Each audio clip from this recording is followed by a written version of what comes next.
तो आज का जो मुख्य विषय है वो यही है कि हमारा कमजोर होता लोकतंत्र। ओवरऑल इसी के इर्द गिर्द चर्चा करनी है। और जो पहला विषय है, जो पहला इस हम इसको 12 घंटे में बांट के रखते हैं, 12 अलग अलग विषय पे बात करते हैं। आज का जो पहला विषय है जिस पे हम लोग चर्चा करेंगे वो ये है कि changing chief minister to height failure. ये कोई भी सरकार हो, कोई भी सियासी दल हो, वो अभी एक नया उन्होंने शुरू किया है। उन्होंने चुनाव आने से जस्ट पहले या तो चीफ मिनिस्टर बदल रहे हैं या पूरा मंत्रिमंडल बदल दे रहे हैं या कुछ ना कुछ इस तरह का कर रहे हैं। और ये बिल्कुल साफ साफ कार्रवाई लग रही है कि लोगों को आपने जो काम नहीं किए हैं, जो आपको काम करने चाहिए थे, उसकी जवाबदेही से आप भाग रहे हैं। क्योंकि 4 साल 4.5 साल एक कोई व्यक्ति एक मंत्रिमंडल रहता है और वो मंत्रिमंडल हट जाता है, नए चीफ मिनिस्टर आ जाते हैं। तो वैसे ही जैसे आज की तारीख में कहा जाता है कि भाई वो सारी गलती नेहरू की, सारी गलती इंदिरा जी की, उसी तरह से शायद ये भी कहा जाएगा कि ये गलती तो उस 4 साल वाले थी, हम क्या करें, हम तो जल्दी आ गए।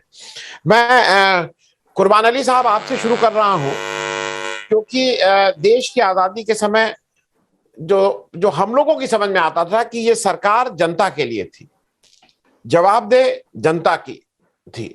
लेकिन अब एक नया ट्रेंड शुरू हुआ है कि अब सरकार पार्टी के लिए जवाबदेही हो गई है। मतलब हर एक सरकार का मंत्री जाके पार्टी के सामने हाथ, अपनी पार्टी आला कमान के सामने हाथ जोड़े रहता है, मुझे क्या गलती हुई, क्या नहीं हुई, मुझे चेंज करो ना करो। तो ये जवाबदेही का वो जो गोल पोस्ट है वो शिफ्ट हुआ है क्या कुर्बान अली साहब? मतलब जनता से अब पार्टी ज्यादा सर्वोच्च हो गई है। कुर्बान अली साहब। शुक्रिया आनंद भाई। आपने बड़ा मौजू विषय उठाया है। असल में जो मसला है वो ये है कि जो हमारे यहाँ एक तो ये बात है कि हम दुनिया के सबसे बड़े लोकतंत्र हैं। तीसरी दुनिया के देशों में शायद अकेले ऐसे देश हैं जहाँ पिछले 70-75 वर्षों में लोकतंत्र लगातार मजबूत हुआ है चुनाव की दृष्टि से। यानी कोई सैनिक तानाशाही नहीं रही, कोई राजशाही नहीं रही, और 19 महीने का इमरजेंसी का कार्यकाल छोड़ दीजिए जो एक बदनुमा दाग है। तो भारत ने डेमोक्रेसी को बहुत मैच्योर तरीके से एडॉप्ट किया है और उसको मजबूत किया है, ग्रास रूट लेवल से लेकर के ऊपर सर्वोच्च पद तक। और इसीलिए प्रधानमंत्री कहते हैं कि साहब एक चाय वाला भी देश का प्रधानमंत्री हो सकता है, या एक मामूली घर का व्यक्ति राष्ट्रपति हो सकता है, या मुख्यमंत्री हो सकता है। लेकिन इसके साथ साथ जो पिछले 30-40 सालों में देश में राजनीति हुई उसमें कहीं ना कहीं और इसकी शुरुआत इंदिरा जी से हुई कि वो जब एक तानाशाही प्रवृत्ति उनके अंदर आई और उन्होंने ये तय किया 69 के कांग्रेस के विभाजन के बाद, जिसमें बड़े बड़े कांग्रेस स्टॉलवर्ड्स को उन्होंने एक तरह से फिक्स कर दिया जो नेहरू को भी नहीं गर्दानते थे उनको। और उसके बाद विभाजन हुआ और विभाजन के बाद 71 के मध्यावधि चुनावों के बाद जब वो एब्सोल्यूट लीडर बनकर के उभरी तो उन्होंने फिर जिसको चाहा मुख्यमंत्री बनाया, जिसको चाहा मंत्री बनाया, और उसमें न तो पार्टी में जवाबदेही थी न जनता के बीच जवाबदेही थी। और ये सिलसिला काफी दिनों तक चला। लेकिन उसके मुकाबले में जो विरोधी पार्टियां आई, यानी पहले तो जनता पार्टी 1977 में जिसका कार्यकाल 2.5 साल का रहा, और उसके बाद 80 से 90 तक फिर कांग्रेस का 10 साल तक एक छत्र राज रहा। और उसके बाद अब आजकल जब से ये भारतीय जनता पार्टी का शासन शुरू हुआ है, जो पार्टी कहती थी कि पार्टी विद ए डिफरेंस, और जिसने ये भी साबित किया कि विभिन्न राज्यों में जो मुख्यमंत्री बने वो उन कोई बड़े नेता नहीं थे, मामूली लोग थे, उनको किया गया।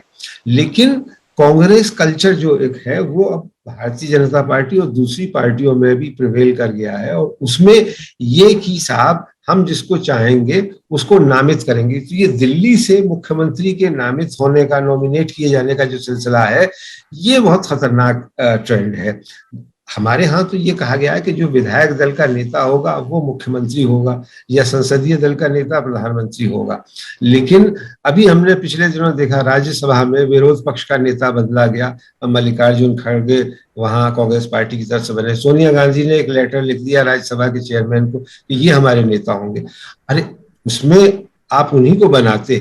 लेकिन जो एक तरीका, एक परिपाटी है कि भाई संसदीय दल की बैठक होती, उसमें वो लोग चुनते और कोई भी सोनिया गांधी की नॉमिनेशन को खारिज नहीं करता।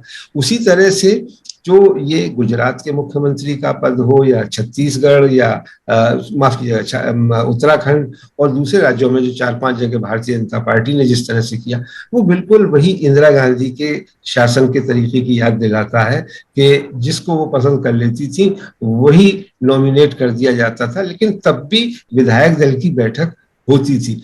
अब तो विधायक दल की बैठक होने की जो एक रस्म है वो भी नहीं हो रही है।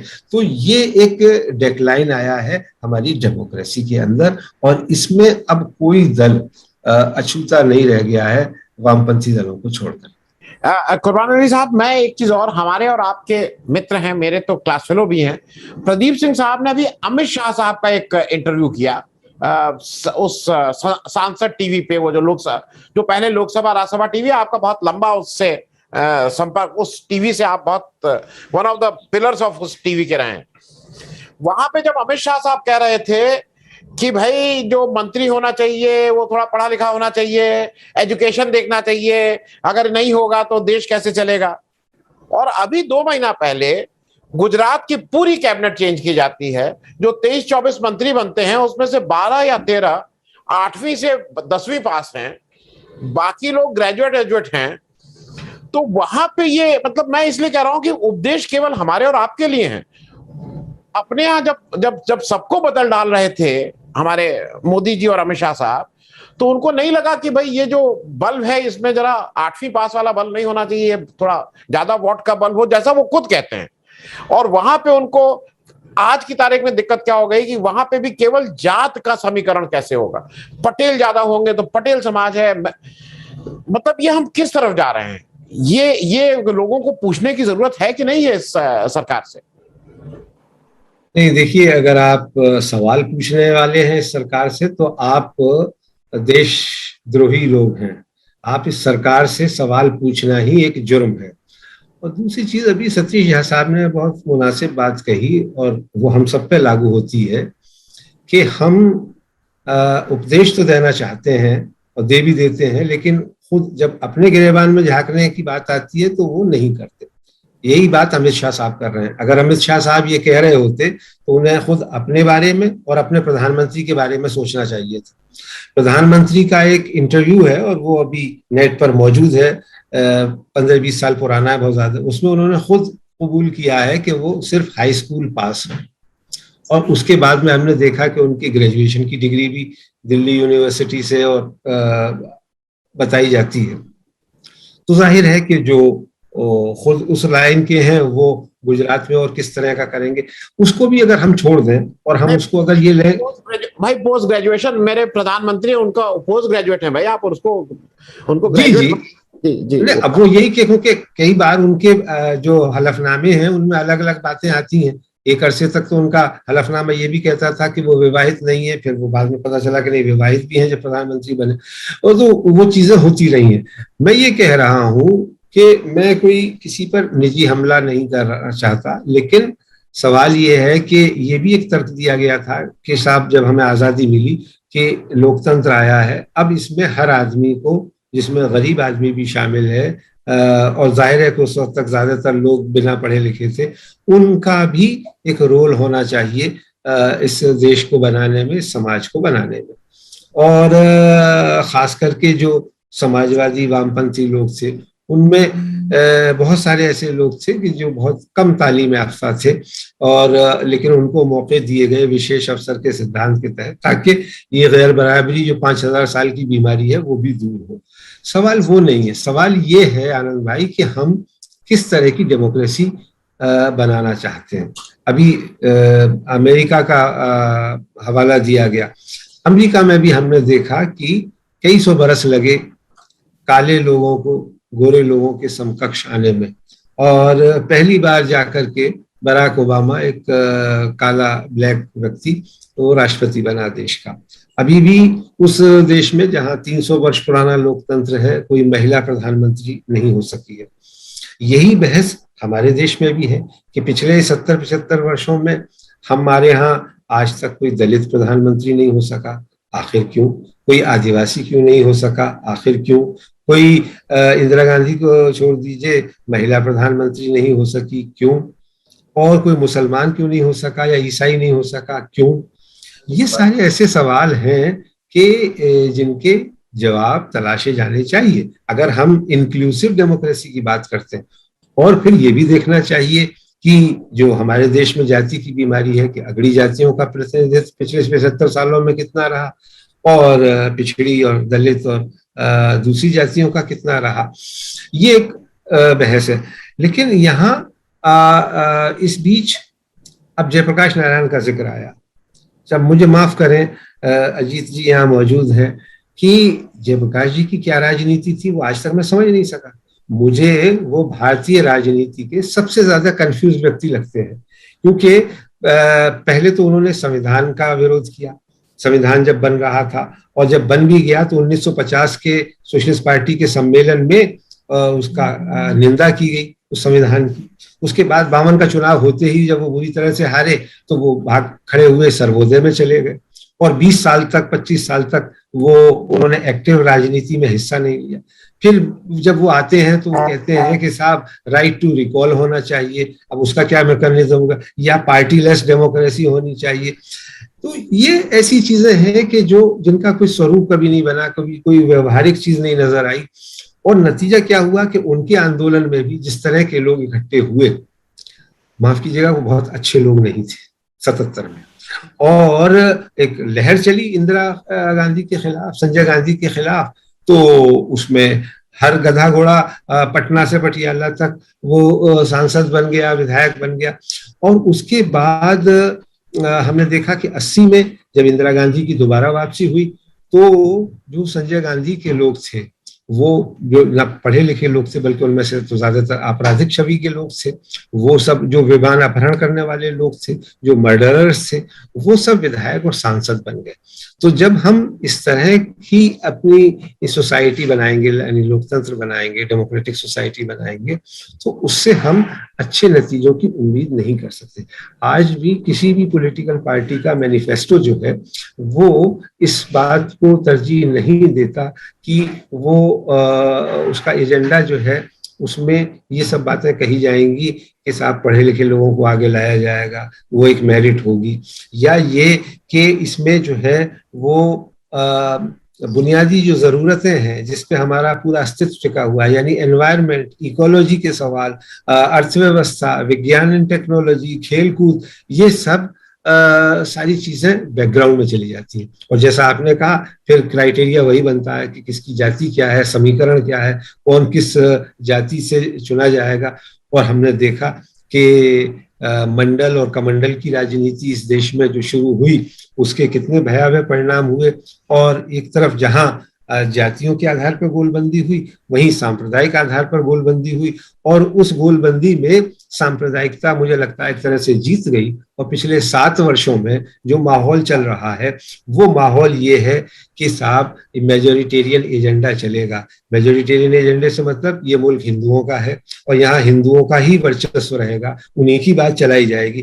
कोई आज तक सवाल नहीं करता कि 303 सांसदों की पार्टी है भारतीय जनता पार्टी, उसमें एक भी मुसलमान आपको दवाई के लिए भी चुन करके नहीं आ पाया। तो ये कौन सी इंक्लूसिव डेमोक्रेसी की बात आप कर रहे हैं, क्योंकि आपका वो कंसर्न ही नहीं है। और जहां तक नरेंद्र मोदी जी का बात है, वो जब मुख्यमंत्री थे 10-12 साल गुजरात के, वहां भी उनका यही नारा था, मिनिमम गवर्नमेंट मैक्सिमम गवर्नेंस, यानी एक सीएमओ से, मुख्यमंत्री कार्यालय से सरकार चला ली जा सकती है। वहां के मंत्री हम लोगों से कहते थे कि आप लोग पत्रकार लोग तो बड़े खुशकिस्मत हैं कि आपकी मुख्यमंत्री से हमारी मुलाकात हो जाती है, हमें तो 6-6 महीने दर्शन नहीं होते। वही फॉर्मूला अब यहाँ पिछले 7 साल से केंद्र में है कि प्रधानमंत्री कार्यालय और 2-4 लोग वो चला रहे हैं इस मंत्रिमंडल को। मंत्रिमंडल में बाहर के लोग भी आने चाहिए। पूर्व विदेश सचिव जयशंकर को विदेश मंत्री बनाया गया, अच्छी बात है, मुझे उसका कोई वो नहीं, लेकिन कई ऐसे लोग जिनका कोई कंट्रीब्यूशन नहीं, उनको केंद्रीय मंत्री बना दिया गया। और अब चूंकि उत्तर प्रदेश में चुनाव होने हैं तो हमने देखा कि एक साथ एक बाढ़ सी आई और अचानक से देना है। बहुत अच्छी बात है, यही इंक्लूसिव डेमोक्रेसी होनी भी चाहिए, लेकिन इसका सिर्फ एकमात्र मकसद चुनाव जीतना नहीं होना चाहिए। अगर आपका मकसद ये होगा कि चुनाव जीते, और जैसा आपने शुरुआत में कहा अपने इंट्रोडक्टरी रिमार्क में कि चुनाव जीतो, 4 साढ़े 4 साल तक अपने मनमर्जी सरकार चलाओ, और फिर एक कॉस्मेटिक चेंजेस उसमें करके और दिखा दो कि नहीं साहब देखिए हमने तो एक नई चीज की है। यही काम तो इंदिरा जी करती थी। तो फिर आप उस इंदिरा कांग्रेस की संस्कृति से अलग कैसे आए, जब आप तो अपने आप को पार्टी विद डिफरेंस कहते थे, या आप ये दावा करते हो कि हम सबका साथ सबका विकास करते हैं, वो चीजें नहीं आती। तो डेमोक्रेसी बहुत ही एक फ्रेजाइल सी चीज है। ब्रिटेन में जहां से आई है वहां कॉन्स्टिट्यूशन तो लिखा भी नहीं गया, परिपाटी पर ही चलता है। लेकिन हमारे यहाँ तो सब कुछ तहस नहस कर दिया जाता है। राष्ट्रपति के सामने भी 1-2 मिसालें आ चुकी हैं। जब 13 दिन के लिए वाजपेयी जी को नियुक्त किया गया था तो उस वक्त भी शंकर दयाल शर्मा के उस पर सवाल उठे थे कैरेक्टर पर। लेकिन राज्यपाल और विधानसभा के अध्यक्ष तो day in and day out democracy के साथ बलात्कार करते हैं। उत्तराखंड की घटनाएं हो, अरुणाचल की हो, मणिपुर की हो, गोवा की हो, इवन उत्तर प्रदेश की हो, मध्य प्रदेश की हो, कई राज्य में हाल के वर्षों में कि जहां मतलब बिल्कुल उसके लिए कोई दूसरा शब्द नहीं है रेप के अलावा कि डेमोक्रेसी के साथ रेप किया गया, और जो रूलिंग पार्टी या उनके आका चाहते थे उनको मंत्री मुख्यमंत्री बना दिया गया। तो ऐसे में हम ये उम्मीद नहीं कर सकते, अभी हम बहुत ज्यादा मैच्योर नहीं हुए। 70 साल किसी देश के लिए, और वो भी ऐसे देश के लिए जो हजारों साल गुलाम रहा हो, और वो जो जहाँ पे हजारों साल की जातिगत व्यवस्था हो, वहाँ इन सारी चीजों को बहुत ही सोच विचार करके चलना चाहिए। जब तक इस पूरे संरचना में आमूलचूल परिवर्तन नहीं किया जाएगा, नई सोच नहीं आएगी, हमारी नई पीढ़ी क्या सोच रही है उसकी भावना नहीं आएंगी, तब तक हम डेमोक्रेसी को सही मायने में स्थापित नहीं कर पाएंगे। पहले मैं अपना प्रश्न कर लूं, फिर हमारे एक दर्शक है उनका प्रश्न भी आपसे है, वो बता दूंगा। बीजेपी का जो चुनाव अभी तक हम लोग देख रहे हैं पिछले 7 साल में, वो चाहे लोकसभा हो चाहे विधानसभा हो, मोदी जी के नाम पे ही लड़ती आई है। वो एक उसने प्लान बना लिया है कि मोदी जी के नाम पे चुनाव लड़ा जाएगा। पहली बार ऐसा हुआ है कि वेस्ट बंगाल में चूंकि वो चुनाव हार गई है भाजपा, तो कहीं कहीं इस तरह की चर्चा हो रही है कि नहीं नहीं लोकल लीडरशिप को भी आगे किया जाएगा, खास करके उत्तर प्रदेश के रेफरेंस पे मैं बात कर रहा हूं। और शायद ऐसा भी कुछ लोग बात कर रहे हैं कि मोदी जी शायद पीछे से ड्राइव करेंगे। पहला, आपको क्या लगता है कि ये होगा कि फिर से चुनाव मोदी जी के नाम पे होगा? एक दूसरी चीज, हमारे एक दर्शक कह रहे हैं भाई उनका असल में एतराज ये है कि इंदिरा गांधी ने बैंकों का सरकारीकरण किया, मोदी उनके निजी क्षेत्र को बेच रहे हैं। फिर कुर्बान अली साहब ये कैसे कह रहे हैं कि इंदिरा गांधी भी वही कर। लोगों को थोड़ा ऑब्जेक्शन, उनके कई वो हैं कि भाई आप इंदिरा गांधी को खराब कहिए, लेकिन इंदिरा गांधी और मोदी को एक जितना खराब कह रहे हैं, इस पे लोगों को बहुत सख्त ऑब्जेक्शन है। उनका कंपैरिजन वो कह रहे हैं कि आप उनके साथ तो कम से कम कंपेयर मत करिए। वो 4-5 नहीं, वो अब ये लग सकता है क्योंकि जाहिर सी बात है कि वो कार्बन कॉपी तो नहीं है होंगे नरेंद्र मोदी, कुछ जगह पे वो उनका इख्तलाफ भी नजर आएगा। और दूसरी चीज ये है कि जनसंघ और उसकी परवर्ती भारतीय जनता पार्टी हमेशा राइटिस्ट पार्टी कही गई, और राइटिस्ट पार्टी ने हमेशा समाजवाद का, सोशलिज्म का, नेशनलाइजेशन का विरोध किया है, ये आप जानते हैं। देश में स्वतंत्र पार्टी और भारतीय जनसंघ ऐसी पार्टी थी जिसने डंके की चोट पर कहा कि ये बैंकों का नेशनलाइजेशन, कोल का नेशनलाइजेशन, प्रीवी पर्स का खात्मा ये गलत है। और वो उन लोगों के पैरोकार थे और उनके नेता सांसद चुन करके आते थे। खास करके स्वतंत्र पार्टी में तो सारे राजे महाराजे ही आते थे, और जनसंघ में भी विजय राजे सिंधिया और वगैरह वगैरह। तो और दूसरी चीज ये है कि ये प्राइवेट इकोनॉमी की शुरुआत तो मनमोहन सिंह ने की, जो राजीव गांधी के जमाने में शुरू हो गई थी। और आपको सिर्फ इतना बता दूं कि एक बार वाजपेयी जी से बातचीत हो रही थी तो उन्होंने कहा कि, मैंने कहा साहब ये स्वदेशी जागरण मंच, बोले ये लोग कुएं के मेंढक हैं, ये जानते नहीं। अब ये चाहते हैं कि जो मनमोहन सिंह ने 1991 में सुधार शुरू किए थे, क्या मैं वापस कर सकता हूं? उन्होंने मुझसे उस पर हामी भरवाई और कहा कि ये लोग दुनिया इन्होंने देखी नहीं है, यानी आरएसएस के लोग ये चाहते हैं कि मैं यहाँ स्वदेशी जागरण मंच जो कह रहा है उसकी नीतियां मानूं और मैं देश की इकोनॉमी का बट्टा बिठा दूं। तो ये एक मिसाल के तौर पर मैंने कहा। अब जहां तक आपका सवाल है कि माफ कीजिएगा जरा मैं उसको क्या ये मोदी जी के चुनाव पे ये इलेक्शन लड़ा जाएगा? अभी तक सारे इलेक्शन मोदी जी के। अब मोदी जी ने एक नई संस्कृति इस देश में दी है, इस डेमोक्रेसी को। वो ये कि वो एक ब्रांड के तौर पर पेश किए गए, और आप जानते हैं कि उसके पीछे कितनी मल्टीनेशनल कंपनियां भी थी, और कितने हमारे जो कॉरपोरेट घराने हैं वो भी थे, और वो आज भी हैं। और उन कॉरपोरेट घरानों ने अपने तन मन धन से मदद की मोदी जी की। कितने हजार करोड़ रुपए लिए मैं नहीं जानता, लेकिन उसके सबूत हैं कि किसका जहाज लेकर के। और उस वक्त में कि जब वो देश का प्रधानमंत्री होने का के लिए चुनाव प्रचार कर रहे थे, चाहे वो गुवाहाटी में हो, जम्मू में हो या त्रिवेंद्रम में हो, वो सोते रात को जाकर के गांधीनगर ही थे 3-4 घंटे के लिए। और वहां ये कहा गया कि IIM अहमदाबाद की टीम और बकुल ढोलकिया और अडानी अंबानी तो थे ही, वगैरह वगैरह। तो वो एक नया प्रयोग भारतीय जनता पार्टी ने किया, क्योंकि अडवाणी जैसे व्यक्ति को भी उन्होंने अपने प्रधानमंत्री पद का उम्मीदवार बना के देख लिया था 2009 में, जो सिक्का चल नहीं पाया। तो नतीजा ये हुआ। और फिर पिछले 7 साल में जो राजनीति हुई है, और जो हमने देखा है कि जिस तरह से उद्योगपतियों की दौलत में इजाफा हुआ है, और उनको अब हर चीज बेची जा रही है देश में। एयर इंडिया तो अभी हाल में बेची गई, रेलवे जो है वो फेज मैनर में बेचा जा रहा है, उससे पहले जितने नवरत्न थे उनमें से कई बेच दिए गए हैं। तो यहाँ पे कहा यह जा रहा है कि साहब, अब ये निजीकरण का दौर है, प्राइवेटाइजेशन का दौर है, और इंटरनेशनल कंपल्शंस हैं, IMF, वर्ल्ड बैंक और इन सब का डिक्टेट है कि हम इसी पॉलिसी को चलाएं। तो उसमें हमने ये भी देखा कि गरीब लगातार गरीब होता चला जा रहा है, और अमीर लगातार अमीर होता चला जा रहा है। तो ये तो डेमोक्रेसी का मकसद नहीं है। डेमोक्रेसी का मकसद तो ये था कि भाई सबको रोटी मिलेगी, सबको बराबरी मिलेगी, और सबको आज़ादी मिलेगी। वो सारी चीजें कम होती चली जा रही है। बोलने का अधिकार नहीं है, फ्री मीडिया हम अपने आप को नहीं कह सकते। इमरजेंसी में भी विरोध के स्वर हमें सुनाई देते थे, लेकिन आज तो अगर कोई होता है तो उसको सरकलम कर दिया जाता है so called main stream media में। तो ये नरेंद्र मोदी साहब एक नई तरह की डेमोक्रेसी लेकर के आए हैं, जिसका मॉडल तो वही है जो वेस्टमिनिस्टर स्टाइल है। और उसमें कहा यही जा रहा है कि हम भारत के संविधान की शपथ लेकर के हमने सरकार बनाई है, लेकिन वो संविधान के खिलाफ, लोकतंत्र के खिलाफ, और उससे जुड़ी हुई जो और चीजें हैं। अब सोशलिज्म से तो इन सारे लोगों को, जो रूलिंग पार्टी का डिस्पेंसेशन है, एक चिढ़ है। अक्सर लोग ये कहते हैं कि साहब ये प्रस्तावना में समाजवाद में जोड़ा गया, या ये कि बराबरी की बात, चाहे वो आर्थिक हो, सामाजिक हो या राजनीतिक हो, उसकी बात क्यों। तो जब अधिकार नीचे के लेवल पर देने की बात होती है, वो दिखाने के लिए उन्होंने कुछ मुख्यमंत्री बना दिए हैं। सांसद और विधायक भी उनके जो है ज्यादातर आप कह सकते हैं कि वो नहीं किसी परिवार से आते हैं, प्रभावशाली परिवार से।